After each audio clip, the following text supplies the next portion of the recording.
So the verdict, not guilty. I knew that kind of the first day from witnesses. Casey being the number one witness to finding out that the shooter that murdered my son was left-handed, or the witness, Casey, says that the shooter was left-handed. The person on trial is right-handed. And she said that he was dark-skinned. It was daylight outside. And Takis is dark-skinned. And the boy on trial is lighter than me. Almost red bone. Then there was a whole lot of talk brought out about the inefficiency of the investigation process, which I saw that as well. I didn't understand why, if the gunman was behind the dumpster, why wouldn't we check there?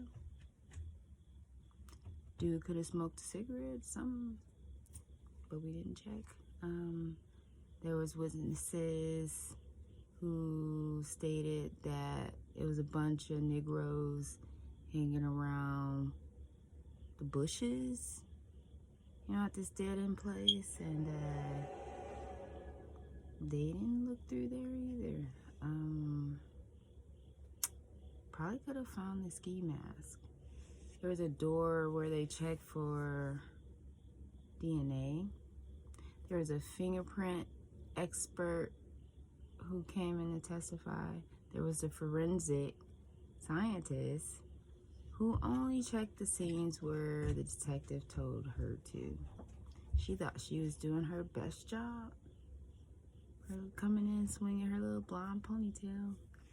And when she got crossed by Miss Katie Lindsay,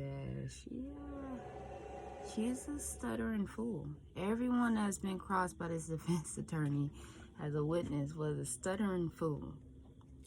And she was really good. But the verdict was not guilty. Again, the second day, I realized not that we had the wrong person, but that they weren't going to win the case. Like, if this dude did it, and he was like, fucking, I don't give a fuck, I'm going to use, both hands, whatever. Or there were some other suspects that were a little bit more sketchy than this Johnny Coel. And Johnny Coel, I'll tell you about that later. He's not an angel. He looks like one, but he's not. But there were some dudes that was involved in this case that the witness identified that they didn't follow up on, and they fucking look like killers. So, yeah, and it was phone calls going through. They tracked from certain numbers of these same people that just apparently they felt weren't involved. But the whole right hand, left hand thing from the main witness, which is Casey Alexander, and then, Johnny Coel being left-handed, that was like, all right, what we doing here? But again, as I told you guys before, I was here to learn about what happened to my son, and I did, and that actually gave me closure, and as I explained to you, the burial process and things like that. I know that was a bit weird. Thanks for sticking it out with me, but that's what I had to do. I don't know why I chose Egyptian burial, but that's what came to mind, and I know about that from just my study of the Bible. Also, Takis, his name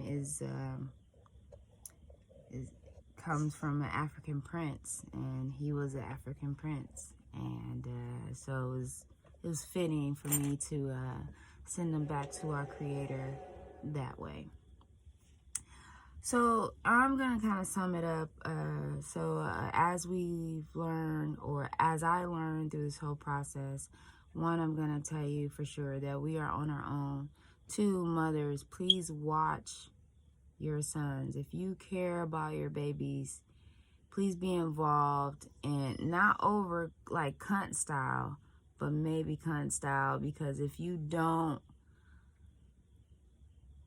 just be there and kind of be that advisor, it's possible that they can wind up like Tykees and find the wrong person that actually didn't care about their survival. And that may be harsh for a mother to say. Actually, it's not. I'm the one that lost. It's harsh to hear because people know her, but she didn't do anything to assist Tykees at all.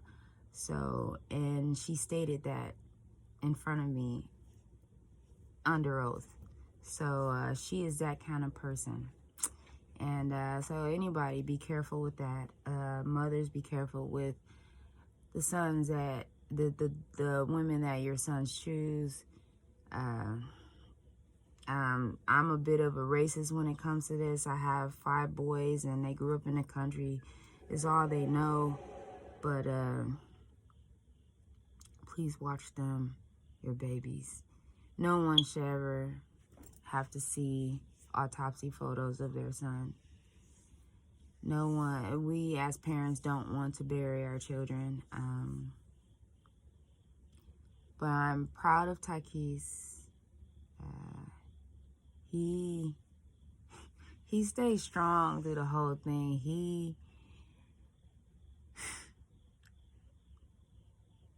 He's top. As my boyfriend would say, he's tits.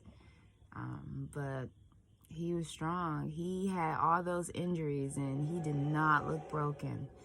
And his skin was flawless. What they did when I saw him, when they put him back together, had to put the makeup on him and things like that. It didn't really look like him. But what I saw him today. I saw his feet, his last triumph. And it was for Casey Alexander. And Casey Alexander's last triumph that she would be known for is driving my son to his death. And with that being said, have a nice life, Casey.